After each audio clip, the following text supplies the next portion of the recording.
want to ask you about the bad play just before the end of the first half. What happened on that play? Yeah, it was we couldn't get the play going the way we wanted it to, and just the timing of the motion, the snap, all that. Obviously it was a bad play. So, it was we struggled a little bit with the environment, I would say. So that's some things that we got to clean up. Next road game. So it looked like Mike was trying to tell Jalen not to come in motion, not to come in motion. Has Jalen? Actually, tell me about if Jalen was correctly motioned. Yeah, Mike was in motion on that play. Okay. So in order for him to go in motion, everybody's got to be set. That's what Mike was signaling to them. Okay. So obviously, Jalen's a rookie. He only has 8 NFL games under his belt.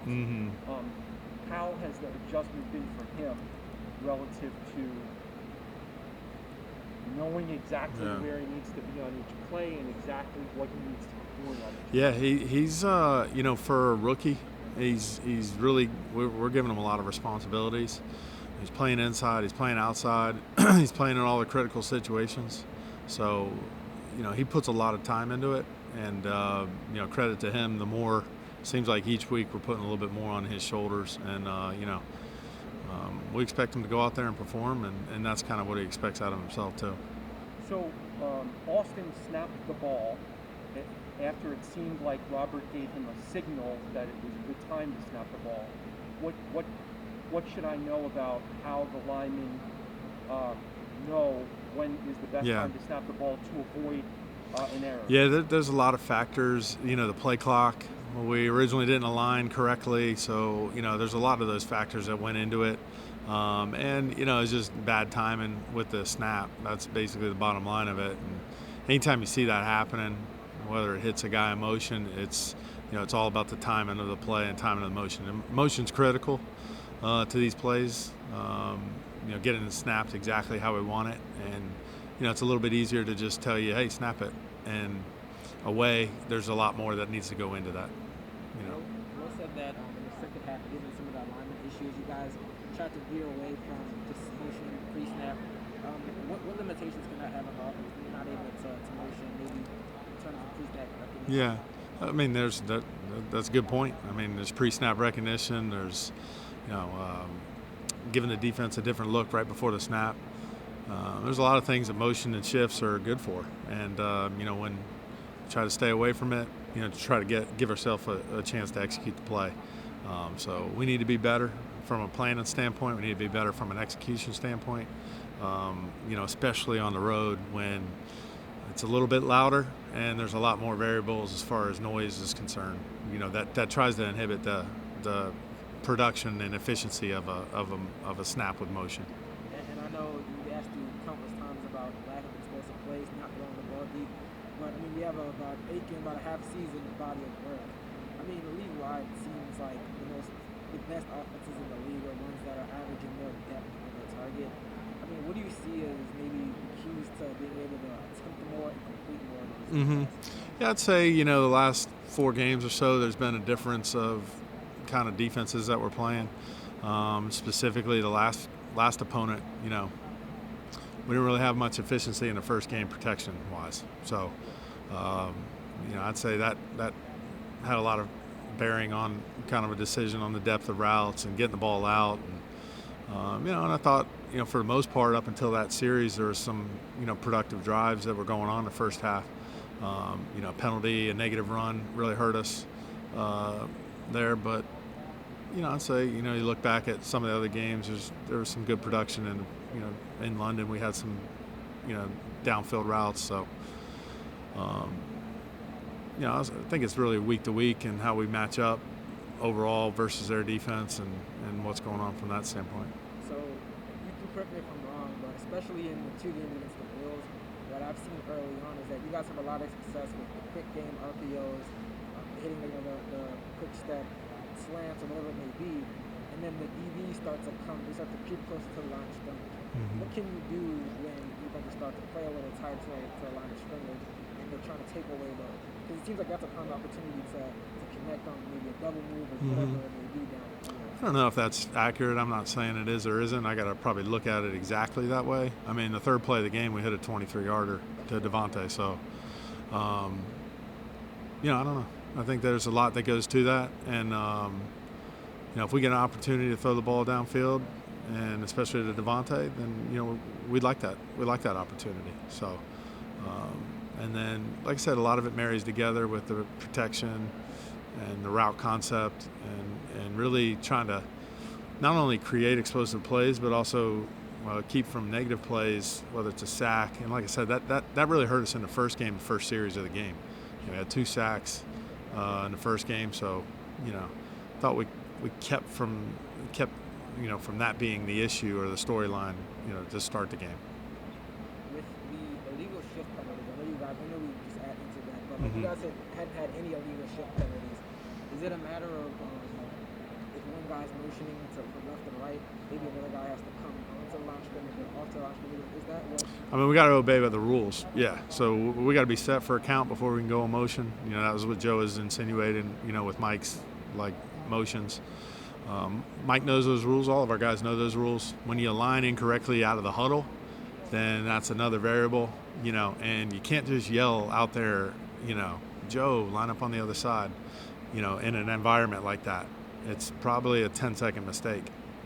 By the time he goes out there and lines and you get his attention, it was a good environment, from Buffalo's perspective.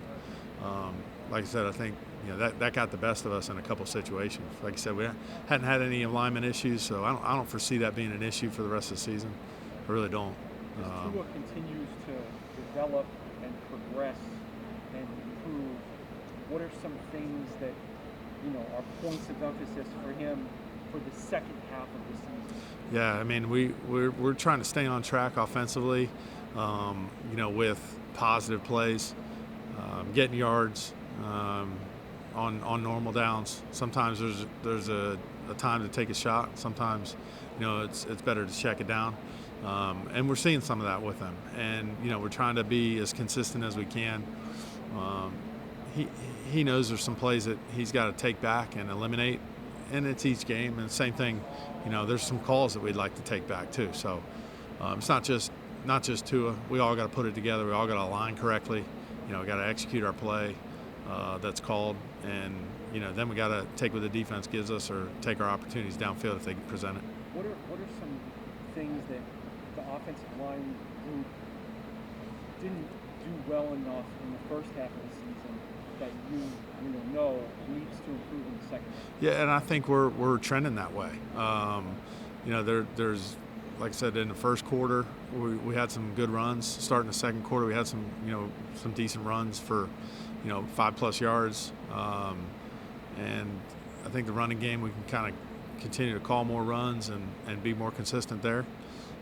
And then I think the protection slowly improved game by game from a quarterback hit and sack standpoint where it was at the beginning of the year.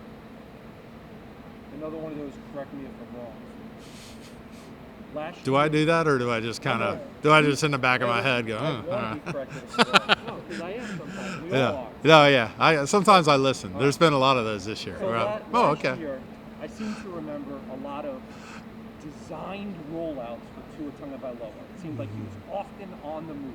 Mm-hmm. Okay, and then maybe this year a little bit more of an emphasis on developing the pocket passing game. Is that fair? Yeah, I mean, we had one of those design rollouts in the game, and they kind of came off the edge on us, so we had to pull up and throw it away in the first quarter. I've kind of always talked about being diverse offensively, just with all the different ways to attack a defense. So, I'd say, from coming back from the injury, he's had some, productive plays, series, in a big picture wise, had some decent games. And we got to continue to be consistent. I know there's a bunch of plays from last game that he'd like to take back. Same thing with the calls. And, I think from his perspective, it's learning every day. He's, second year. So it's not going to be something that just overnight he's able to execute all those exactly. Last year, Tua was coming back from a major hip injury. This year, most of the games he's played in, he's been coming back from a pretty tough ribs injury. Yeah. I'm just wondering, in your research, does the movement out of the pocket play decrease or increase the risk of hit and injury? Yeah, I mean, when you're out there on the run, you're a runner, and there's different protection, and two, obviously he's coming back from a rib injury, so we're still going to utilize it like we did last week. Like I said, we got pulled up, but that all that stuff factors in. He's able to quarterback sneak the one down there on the 1 yard line. Last week we didn't really do that. Week before, we kind of didn't really do that either. So all of that is a factor, in each week. So at a certain point this season, Coach Flo revealed to us that there was a change in the process, a streamlining of the process, where you would be directly doing the offensive deal. How has that gone? How do you think it's going? Yeah, I mean, we just got to keep improving. Right now we don't have a record where we want it to be, and we got one more opponent coming up here, and that's where our focus is Houston. And we'll take the big picture look here at the end of the season, I think. George, I want to ask about the play design on Tua's interception. Just looking at the replay and the diagram, it Yep. seems like Jalen and Devontae ended up kind of in the same area. I'm curious if that is by design or if there was execution on the play. We don't ever want to design players where they're standing in the same spot. You know better than that. But I think we're in a situation there where we're down multiple scores, where we got to chunk the ball downfield. I think it's more situation interception than it was necessarily read. We're going to have to get a lot of yards somewhat quickly based on what the score was. So he tried to thread it in there. Ideally we get Jalen a little bit further from where he's at. Didn't start the drive the way we wanted to with the drop. So a lot of those. At some point, we're going to have to get the ball downfield and get some more points on the board to maybe give our special teams a chance for an onside kick, or so. So you once called plays for the Houston Texans, correct? Mm-hmm. I know you don't like to talk about yourself, but I am curious.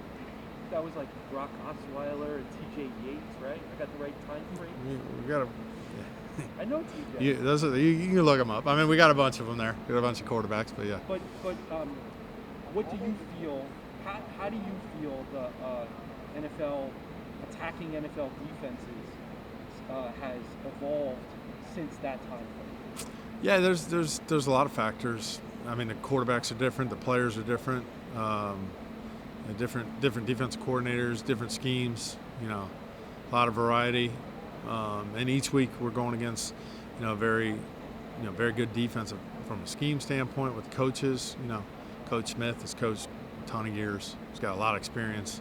He's gone against a lot of quarterbacks, different levels. So we got our challenge this week, and then obviously the players become really the focal point as far as executing that scheme. So there's a lot that goes into each week in game planning.